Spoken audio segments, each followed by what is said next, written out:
Hey, you guys. Love you guys. I'm so glad to see you again this week. Today is Tuesday, and we are going to be getting into some deep things. I just want to say God is good. He's awesome. We serve an awesome, great God who has made us who we are today. And I believe this channel was brought to you for a reason. So please stick around. We are going to be talking about the 10 commandments and breaking it down literally by what definition, what things mean, what he means, him speaking the words he used in Exodus, and how he how he told the Israelites, how he told the children of Israel what the 10 commandments were, and how he explained them, not me, how he explained them. And of course I'm gonna put my thoughts in it, so go ahead and stick around. I'll be back in a sec.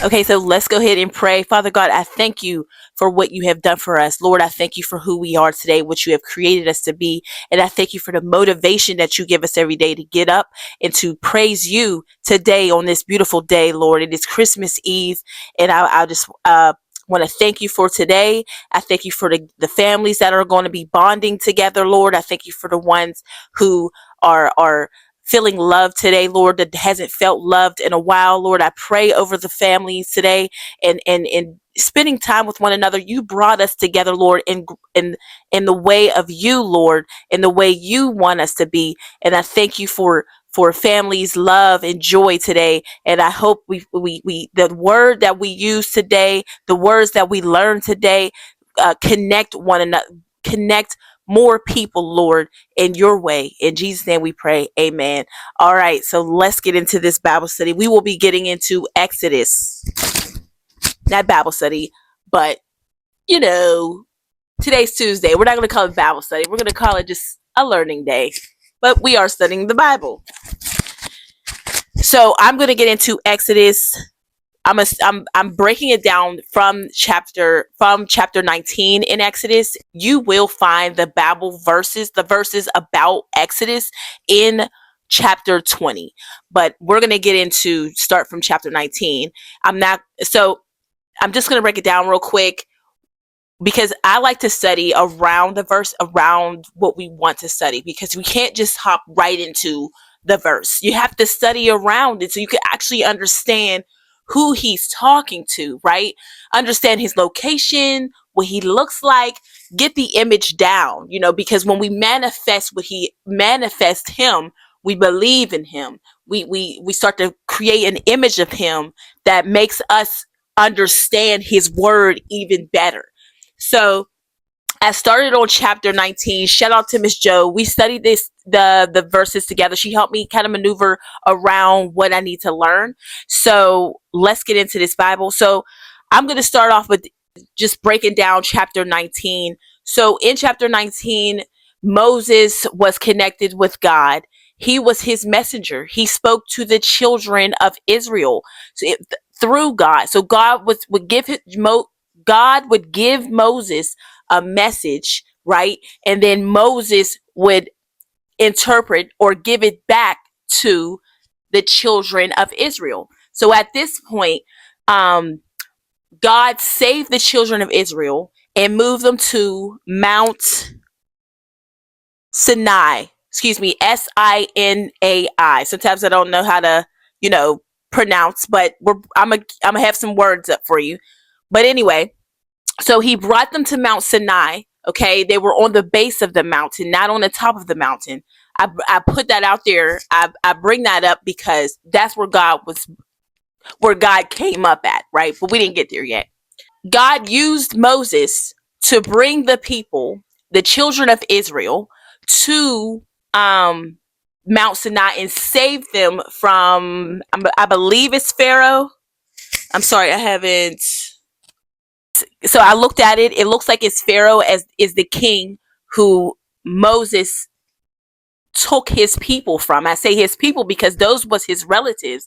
His family was the children of Israel, was in the children of Israel. And that's going further back. Moses was the prince. He turned into a prince because he was taken in by Pharaoh's daughter, I believe, who took care of him and raised him in the kingdom with Pharaoh. But God came to Moses and told him, hey, these are your people. This is your family here. These are the people I need you to save. So Moses listened to God. Obviously, there was some things that happened, and he left, but he came back, because the thing is with God is he will bring you back onto his course. Do you see what I'm saying? You may go this way and go that way and not believe and not do this, but he will bring you back to him, back to where you are supposed to be. So God found Moses, told Moses, come get these people. He got them. Took them to Mount Sinai. Okay. And he took them from Pharaoh, who God gave a hardened heart. Let's get into it. So once they got to Mount Sinai, okay, once Moses brought the people to Mount Sinai. Let me check my notes. And I'm sorry if it's a little loud, if you guys hear my kids in the background. It is Christmas break, so they're with me. They were in a desert before the mount. They weren't on the mount. They weren't allowed to touch. We didn't get there yet, but let's get there. Okay, so Moses went to God, which was in the mount, okay, of Sinai. And God told them that he was going to make them holy people. He was going to make them priests. And God also told Moses that he was going to make them a holy nation. But all they had to do was obey him and keep his covenant. You can find that.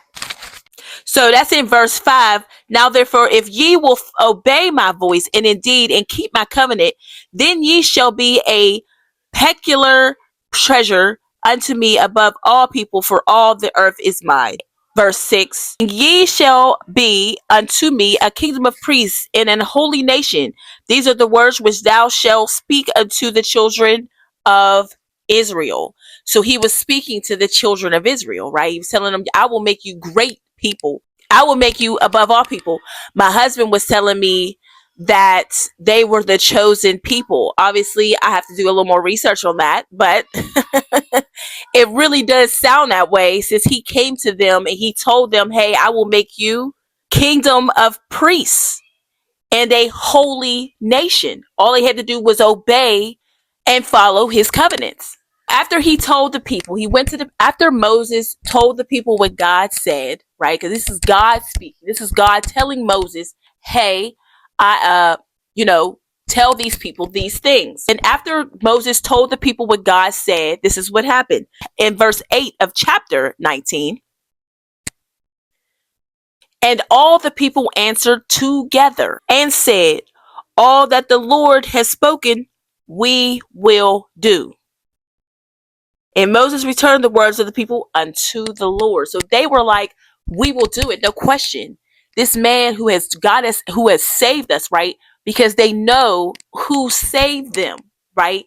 They're like, he saved us. This God saved us. Okay. Now I say this God just because of the fact that later on, it becomes pretty obvious that they were serving other gods, right? So let me keep going. Later on, God starts to talk about how he's coming, how he's going to show up as in a cloud. So he tells the people, he tells Moses. So Moses goes back to God after the people say, we will do everything God told us to do. We will follow his way, right? Because we want to be, right, great priests. We want to be a holy nation, right? We want to do these things that he is promising. We want those things. We want him in our lives, right? We believe in him. Let's follow him. Okay. So after Moses told the people and he went and the people answered, Moses went back to God, and God explains to Moses that he said, I will come in a thick cloud, and he wants him to also he also gave Moses instructions. He said, sanctify the people, right? And tell them to wash their clothes. This is study on sanctify. It means separate, right? It means that these are things that we need to separate from the least, right? So you separate them. So at least that's what I'm getting out of this after reading more, that sanctified is meaning to separate. So God wanted them to separate and to wash up, right? And put clothes on. Not just wash up, but wash their clothes. Okay. So he wanted them to be clean before they went to meet him. He wanted them to be clean, and they wanted them to be separated. Okay. for a reason, because later on it starts to talk about how they can't come into their wives. Before Moses went down and separated the people and cleaned their clothes, he said in chapter 12, in verse 12, and thou shalt set bounds unto the people round about, saying, take heed to yourself that ye go not unto the mount or touch the border of it. So they didn't want him to touch the border. He didn't want them to touch it, be anywhere near it, right? God didn't want this. This is him saying this. Whether it be beast or man, it shall not live. When the trumpet soundeth long, they shall come up to the mount. Come up to the mount. Okay. And Moses went down from the mount unto the people and sanctified the people, and they will wash their clothes. And he said unto the people, be ready against the third day. Come not at your wives. They weren't. That's why now when I got to that point, I said, okay, so I see why he wanted to separate them. He was separating them so they won't do with their wives, if you know what I'm saying. Okay. So he separated them so they won't do. So he wanted them to be clean and pure. And it sounds like kind of like, in a way, fasting, right? Not going for, if you think about it that way, because he was saying like not do anything. And, you can fast with anything. I don't know, things that hurt you, right? Not hurt you, but things that is hard to sacrifice. So I feel like that was kind of the way of purifying and fasting and getting ready for God, was to not come within their wives. Okay. So I just thought of that. Just thought of how that can be why he was saying they couldn't come in their wives, and then they also had to clean themselves, clean their clothes to get ready to meet God. The third day came, and there was this loud sound of siren, super loud. It just got louder and louder and louder, and the people were shaken out of their sleep. It was in the morning. There were thunder and lightning. He was coming in a way that he described in a thick cloud. It said, trumpet exceeding loud, so that all the people that was in the camp trembled. So I just want to give you a visual of how, this is more of just a visual so that you can understand, like, get everything in what it was looking like as he arrives, how he prepared the people, how, what he was doing, what his behavior was like, what God's behavior, what Moses' behavior, what the people's behavior, the ones who he is telling this to and telling the 10 Commandments to. This is just a preparation. You know what I mean? So let me keep going. I want to tell you that they also give a description of how he came. In verse 18, chapter 19, it says, and Mount Sinai was altogether on a smoke, because the Lord descended upon it in fire. Okay. And the smoke thereof ascended as the smoke of a furnace. And the whole mount quaked greatly, loud, hard. Like you can obviously know that something was about to go down. Like, could you imagine? I'd be kind of scared. I must be honest. I would be kind of scared. Like, I know God says, do not fear him. He says, do not fear him. But just imagine this whole area shaking. That everything you want is shaking. Okay. It's a quake. It's an earthquake, right? Everything's trembling. You see this fire and this smoke and and you're like, oh my goodness, am I about to die? That'd be the first thing I think of was, am I about to die? Right? Because you just have all this chaos. I could just picture people staring, some people running away, some people just like, in a frantic fear, because just a siren's going off, waking you up in the morning. Some people, I'm sure people was up, but some people was woken by a siren, just get louder and louder and louder, and then you hear this quake, and you shaking, the ground shaking, and you have all this smoke coming off the mountain and fire as a furnace. It's saying you could feel the heat from the fire. Okay, so and then smoke their furnace, and the whole mountain quaked greatly. 19. And when the voice of the trumpet sounded long and waxed louder and louder, Moses spoke. It says spake, but spoke is spake. Okay. Moses spoke, and God answered him by a voice. Could you imagine having that kind of connection with God? Like, we pray for this connection here, right? That we can just talk to him, right? But Moses, I was just thinking, Moses thought he was the stuff. Okay. I mean, he had to. He has all he was the stuff. He had all these people following him. They knew that Moses had a connection with the man who got them out of the out of Egypt, out of the bondage, right? He got them out of the bondage, Moses, right? He walks over there, he takes these it had to be like thousands of people, okay? Takes all these people, gets them there. He is interacting with the man who they, and imagine, they've never thought that they would get out of that, right? They never could imagine. They said, this is my life. I believe some people that was in, some of the children of Israel really thought that this was their life. There was nothing more. This was it. There's no way I'm getting out of this. This God is telling me that they're going to take me out. I don't believe it, right? Because we're all dying. We're sick. We're being beaten every day. But God took them out of that, right? He brought them out of that. And Moses was a part of that. Moses was talking to God, right? Directly.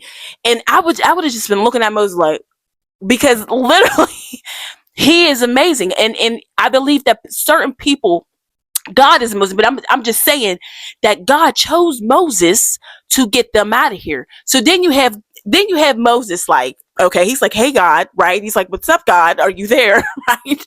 He said, and when the voice of trumpet then it says, and when the voice of the trumpet sounded long and waxed louder and louder, Moses had no fear. Everybody else was like, what is going on? And Moses is like, hey God, right? He says Moses spoke, right? He spoke, and God answered him by a voice. Direct conversation with God in the middle of this chaos. Not chaos, because it wasn't, but I mean, I'm just picturing like people just running around scared. People was in fear, and Moses had a direct. He had a direct link to God, right? He just said, "Hey God," and God responded. He had to think he was Moses had to think he was the stuff. He was the man. Okay. I just wanted to bring that up because that's what I thought of when I first saw that. So Exodus. Okay. And the Lord came down upon Mount Sinai on the top of the mount, and the Lord called Moses up to the top of the mount, and Moses went up. Moses was like God's right hand man, you know, and this is the kind of relationship we have with God. The relationship Moses had with God is the relationship we have with God. You have to think of yourself as being bad. I mean, come on. You got this man who, excuse me, you got a God that is powerful and almighty, making earthquakes, fire. He is bomb. You know what I mean? You got that. Moses thought he was bad. You need to think you bad. You know what I mean? Because he said, he literally was like, come on, Moses, come over here.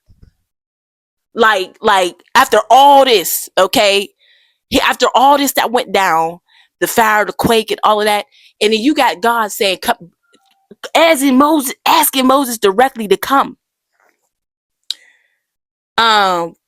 Lord called Moses up to the top of the mount, and Moses went up. I mean, you can listen. I'm just going to tell y'all that I would be walking like I gotta, that I'm like, okay, like I'm bad, you know, like I'm bad, okay, like I'm not scared, right? Because Moses like, I'm not scared. Y'all might be scared, but I'm not scared, right? So let me go ahead. If y'all know what I'm saying, okay. Okay, so, and the Lord said unto Moses, go down, charge the people lest they break through the gate to gaze and many blah blah blah. So he was saying, hey, listen, if they touch this, I need you to rock them, right? I need you. He's saying, Moses said to the Lord, the people cannot come up to, and Moses said to the people, because God told him, this is what God was telling them, that they can't touch nothing, right? You if y'all remember what I mentioned, they can't touch the mountain. It's so holy, so sanctified that they can't touch it. They will die if they touch it. And if they try to see him, they will perish. Okay. It said, the people cannot come up the Mount Sinai, for thou charged us, saying, set bounds about the mount and sanctify it. Separate. You see what I'm saying about sanctify? Separate the people from the mount. They can't touch it. Okay. And the Lord said unto him, away, get thee down, and thou shalt come up, thou and Aaron with thee. Thou. Aaron was past. As I was looking back, Aaron must have been with Moses at some point. Sorry, I don't know that information. This is just, we're just getting into the 10 Commandments. I just need you to know what's been going on before we get to the 10 Commandments. Okay. And but let the priests, Aaron with thee, but let not the priests and the people break through to come up unto the Lord, lest the break forth upon them, unless I come to them. So what's funny, not funny, I might get some backlash, but I gotta say what I gotta say. Okay. Some priests can't even go up there, right? If you really sink that in, some priests can't even touch the holy. Nobody is that holy. Okay. He said not even priests can touch this mountain. I don't even want a priest to come up here and touch this mountain. That hit me, because I'm thinking, I don't know, I just always thought of growing up that priests were as holy as Moses. Like Moses was able to go up and touch the mountain and all that. And I might be thinking too deep, but this is my thoughts. This is me breaking to y'all, right? So for me, I felt like priests, I really, priests, they are holy and some, okay, because we do got some bad ones out there. We do, okay. And so it was just like, priests can't come up here was like crazy to me, because growing up, you just automatically just assume that they're just this great, like every priest is great. Every priest has that way of them that God loves them instantly because they are a priest. But as I got older, you start to learn, and you start to open your eyes to that some priests really aren't that holy, right? They're really not that good, and we all are sinners. But in my mind, thinking about that priest can't even go up there just had me thinking about that. Okay, I just want to give a little side note. Okay, so Moses went to the people and spoke unto the people. Now, I want to say this, verse 25. So Moses went down unto the people and spoke unto them. Now, I did some research, little side note, before we get into God speaking. Little side note, unto. So I did some research because if you think about it, you have to be this tedious. It is. Me and my sister was just talking about how people be like, you're too deep, but it is that deep. So I did research on the word unto, because they use that word a lot, right? They went unto them. They went unto. So let me break that down. So that I looked up what unto means. It means to, right? To do something, to see something, to, so speaking to, right? Because that's what Moses did when he did unto the people. He spoke to the people, right? It means to speak with interaction, when you are wanting to listen and understand the ones you speak to. Okay. Because we run into it unto a lot. So next time you study, you're going to actually understand why I brought this up. Okay. So, or speaking at, right? Speaking at someone is a one-way conversation delivering info without listening. Okay, so when they use unto, they're actually having a conversation with them, right? They're listening to the people. They're within the conversation, you know what I mean? Instead of speaking at someone, they are always speaking unto within the conversation. They're both taking in information, they're open to questions and teaching and those kind of things. So I thought that was important. To me it was, because I want to, because these, they use unto a lot, so you want to know. I am on verse 20. Okay, I'm on verse 20. And God spoke all these words, saying, right? Because now after all those things and things going on, he sends Moses down to take care, make sure nobody touches the mount, right? Because you touch it, you will perish. Okay. So I am the Lord, verse 2. I am the Lord thy God, which have brought thee out of the land of Egypt and out of the house of bondage. Okay.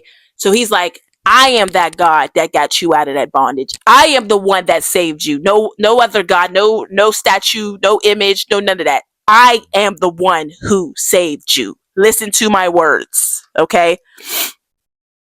So then he says, thou shalt, verse 3, thou shalt have no other gods before me. Right? I am the true God. Don't put nothing ahead of me. I come first. Okay. Thou shalt not make unto thee any graven images or any likeness of anything. Okay. That is the heaven above, or that is in the likeness of anything that is in heaven above, or that is in the earth beneath, or that is the water under the earth. So don't make no images of me, not no animal, not no statue you've created, nothing made out of gold, nothing made out of silver. I am God above you right now. I am him. Don't worship nothing else. Okay, sorry, I have a cold this week. So let me keep going. Verse 5, thou shalt not bow down thyself to them. Don't be bowing to nobody else but me. Okay. And to them, nor serve them. For I, the Lord thy God, am a jealous God. He said, I am a jealous God. Don't bow down. Don't serve nobody but me. I am the one and only. I am the one you need. I am the one you have. All you have to do is accept me, obey me, follow my covenants. I am the one, right? The only one and true one. Don't serve nobody. Don't bow down to nobody but me. You look foolish. Not foolish, but he's a jealous God. Okay, let's stick to that. Okay, and he admits that he's a jealous God. I am a jealous God. I will get mad if you go do what you do. If you go try to obey and follow somebody else's that you call a God. Okay. And then he says, visiting the iniquity of the fathers upon the children unto the third and fourth generation of them that hate me. He's like, I'm visiting you because I want you to know who I am. I don't want you to feel like I never told you who I was, what I did for you, none of that. I want you to know who I am. Even the ones who hate me, I'm going to show you who I am to give you the chance of understanding who I am and what I do, right? And how I want you to act and treat me. Okay.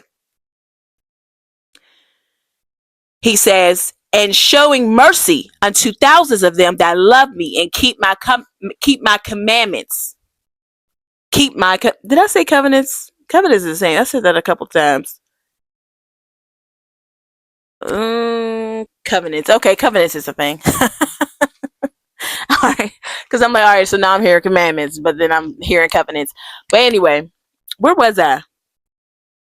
And showing mercy unto thousands of them that love me and keep my commandments. Okay, the ones who love me, respect me, keep my commandments, follow my commandments, right?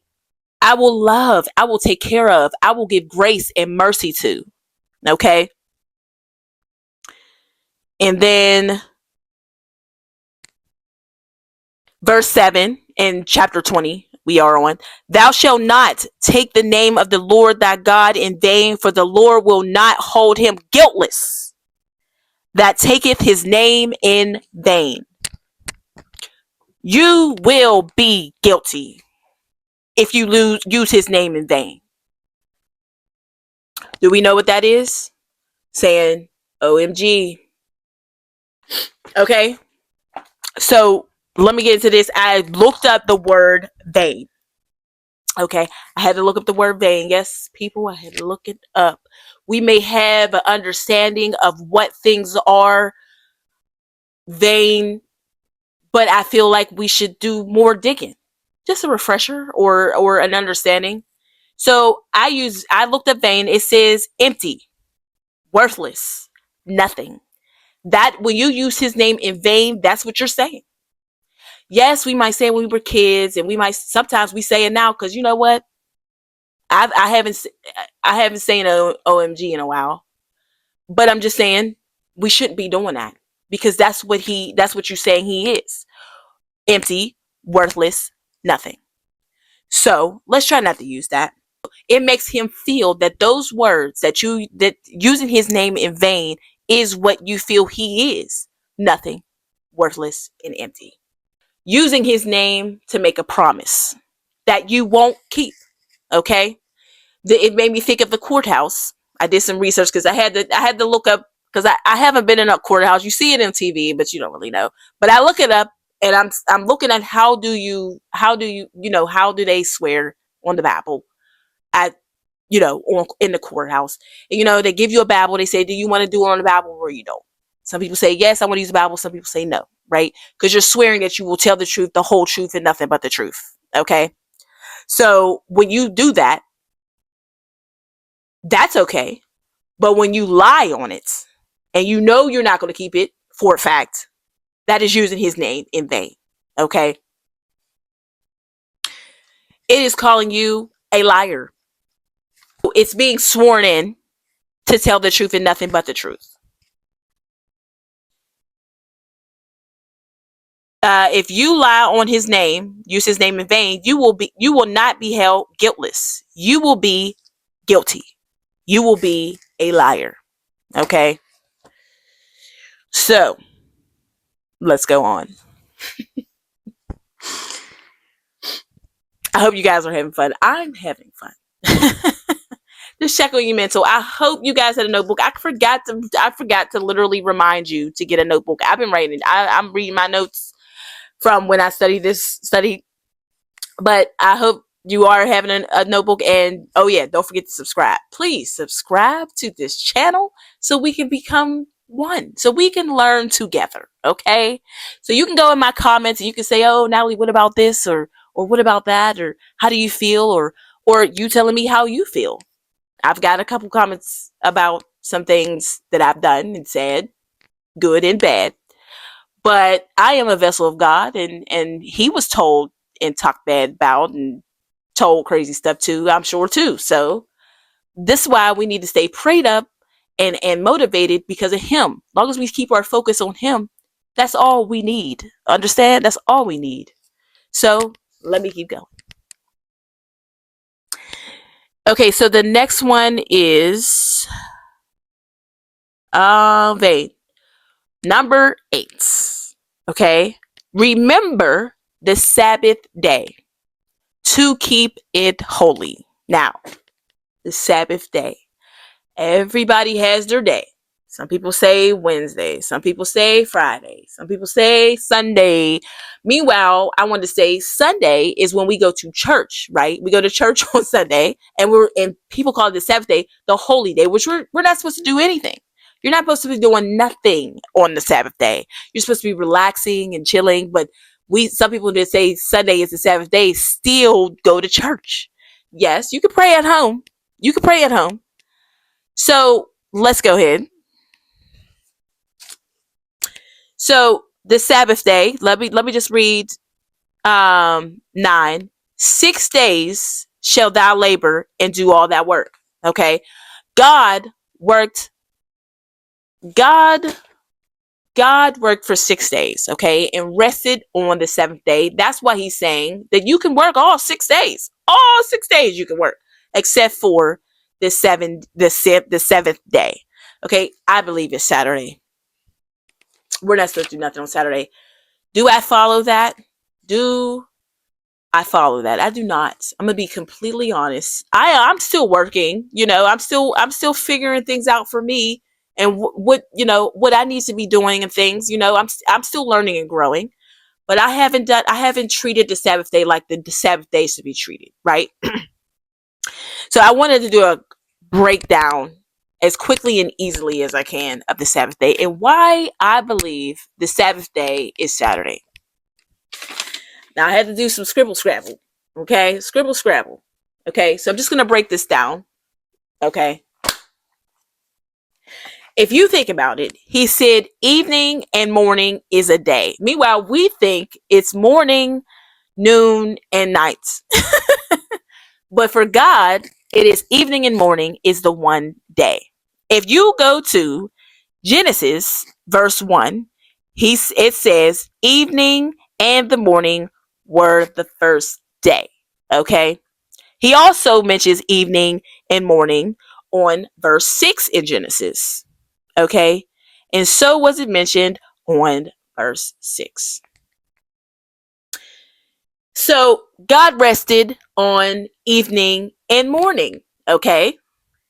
And it wasn't a whole day like we say, because all my life I thought we were put a Sabbath day was morning, noon, and night. Meanwhile, in God's eyes, it's evening and morning as one day. Okay. So I did a little chart for evening and morning. I'm probably going to post it somewhere around here. I'm going to take a picture of it and I'm going to post it on there. Or you can grab a piece of paper and pencil. You can pause right now if that's what you would like to do, to try to break it down so that you can understand what I am saying. Okay, so that you can have a visual of your own. Okay, so I broke it down in 7 days, which is Sunday. What did I do? I started on Saturday night. Okay, and I did Sunday, Monday, Tuesday, Wednesday, Thursday, Friday, Saturday again. Because evening is night. Okay, evening is night and morning is morning. Okay. So what I did was count the days. I did boxes, right? I did seven boxes. I did 1, 2, 3, 4, 5, 6, 7, 8. I did 8 boxes. Okay. And I did on the top of E, on the bottom of M. Okay. But I started on Saturday with just evening. And I counted them by saying 1, 2, 3. And it led me to Saturday. Okay. From Friday evening to Saturday morning. That is when we're supposed to rest. We're supposed to rest Friday evening, which is night, like 6 or something. See the time? Don't quote me on. He doesn't mention time. He just says evening and morning. Okay. So I'm saying after 6 or something, we're supposed to rest until the morning of Saturday. Okay. I'm gonna put a little image right here. Okay. So that you can see what I am talking about. Okay. And why I said what I did. I numbered them. I counted the days. I wrote Saturday and Sunday and Saturday, Sunday, Monday, Tuesday, Wednesday, and what actually was the days. If we write them down, what actually would be the days. Because if you do evening, morning, that's Monday. I mean, that's Saturday for example, that's Saturday into Friday into Saturday, or Monday into Tuesday. That is a day. Okay. Okay. So the Sabbath day is to me, excuse my quote from earlier, Friday evening into Saturday morning. Okay. That is when we are supposed to rest, because that was the day that God said to rest. Okay. That was a lot to take in, but I'm going to keep going. Okay, so he explains, God explains what this you're supposed to be doing on the Sabbath day. Okay, that is in verse 10. But the seventh day is the Sabbath of the Lord thy God. Okay, in it thou shalt not do any work. Ladies, that means cleaning. Gents, that means taking the trash out. All this stuff needs to be done Thursday or Friday morning. Okay, before the evening of Friday. Okay, I wonder I believe you know what, we should actually try to do that one week just to see what our lives would feel like. What would we feel like? Because everything God does and creates laws on is good for you. They are made for you, right? They're made to benefit you. Okay? They're also made to benefit him, as in worship him and show your commitment to him and obeying him, right? But they're also good for you. So what would happen if you was to actually try to rest on the Sabbath day, which is Friday night, evening, and Saturday morning, and not do anything? No cleaning, no working. And let me keep going, because it also says more, right? And then it says, nor thy son, nor thy daughter, thy manservants, nor thy nor thy maidservant, nor thy cattle, nor thy stranger that is within the gates. Right? So imagine what we would do what it would be like if we really did stick to this. Like, what would our minds be like? What would we be thinking about? What would we be actually feeling like? Would our lives change drastically by just not doing anything Friday evening and Saturday morning? What would our lives be like? What would we transform into? Because everything I've done for him has benefited me, right? It has made me better. It's made me into a better person following these things that he's saying to do. I found it funny when he said, nor thy stranger that is within thy house. That means calling the plumber, calling an electrician, okay, to come in, or having your lawn man come and or woman come and clean your lawn, clean your gutters. They can't come either. They can't do work either. You calling someone to come to your house to do work for you, they can't even do it. So that's a thing too. Like, not just you, but also. Okay, so God explains. It's funny because every time you have a question about what is the Sabbath day or what is this, he gives an answer, right? So he says that in verse 12, verse 11, for in 6 days the Lord made heaven and earth, the sea, and all that in them is, and rested. Wherefore the Lord blessed the Sabbath day and hallowed it. Okay, he made it. This is the Sabbath day, and you need to treat it as the holy day.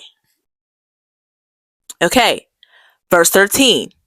Thou shalt not kill. Now, some places it says murder, some places it says kill, but it's just not what we're supposed to do. We're supposed to love one another and treat each other right. That's just how it is. We're not supposed to have anger toward nobody. We're not supposed to have those thoughts. If you look at in Matthew, I spoke about this before. I can leave a link here in description, like even more detailed of explaining the 10 Commandments too. There's so many places where you can learn about the 10 Commandments and breaking down and all that. If you go to Matthew chapter 5, verse 21 to 23, he explains that before, in the old times, we taught you can't kill, but now I'm telling you that you can't even think about anger. You can't even think about it. You can't anger leads you to that. That's why I say let it go, let God take care of it. He's the only one who knows how to handle it, because he is the one who can control everything. Let him take control of your anger. Let him take care of the people who anger you.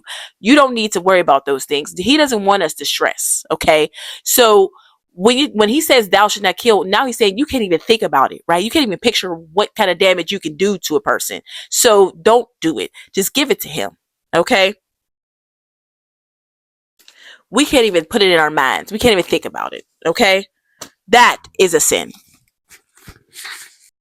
And then there's thou shalt not commit adultery. Don't think about other people's wives, don't, or husbands, boyfriend. Don't do it. Don't think of another man. Don't think about another woman. We're not allowed to do it. It's in our mind. We're not allowed to lust over anything. That's in Matthew chapter 5, verse 28, where he says you can't even lust over a woman. You can't think about them. You can't do none of that. You're not allowed to, because thinking about it is just like doing it. It's a sin. Okay, steal. Thou shalt not steal. We're not allowed to steal. I mean, come on. Don't steal anything. Don't take anything. God provides you everything you need. So why do you feel like you need to steal from someone? Just pray about it. Pray over it. Don't go asking, God, please give me. No, he already knows what we need before we ask for it. Okay? So that's also in the Bible. He knows what you need. Don't pray over what you need or want, because he already knows what you need. That's in Matthew. Hold on. So that's in Matthew chapter 5, chapter 6, chapter 6, verse 8. It says here,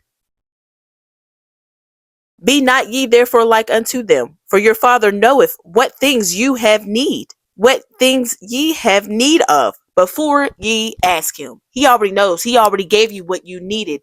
Don't go take it from other people. Don't steal. We're supposed to be doing more giving. 16, thou shalt not bear false witness against thy neighbor.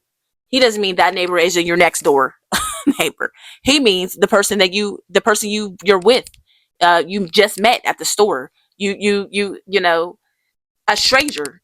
He mean we are all neighbors. Love that neighbor. There's somewhere it says love that neighbor. I hear it a lot, but love that neighbor is love the person who's with you on the pat bus, right? The person you just saw, the person that I was gonna say give you a lighter for a smoke. I don't know. But a complete stranger. We're not supposed to lie on no one. We're not supposed to lie at all. He's saying lie on that neighbor, but he's saying don't lie at all. Okay. So that's false witness. False witness is lying. Okay. 17, thou shalt not covet thy neighbor's house. Thou shalt not covet the neighbor's wife, nor his manservant. That means covet is a desire. To desire something that someone else has. We're not supposed to desire what other people have. And I feel like this world today is a lot about that, because there's a lot about, desire, because people build literally, what is it called? I wrote it down. Platforms.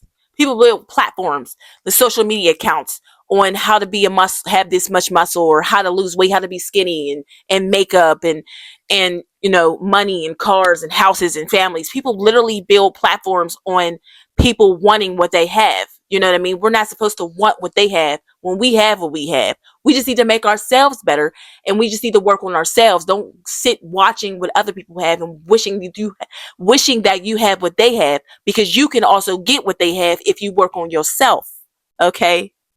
That was good. That was good. I'm telling you, this is nothing but God. This is nothing but God.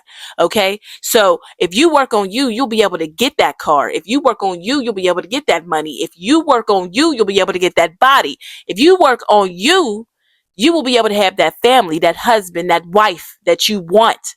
No need to covet, desire what someone else has when you can have it all. Okay? So let me go ahead, keep going. Okay? Neighbor, wife. You're not allowed to nor his manservant, nor his maidservant, nor his ox, nor his bee, because I don't want to say it.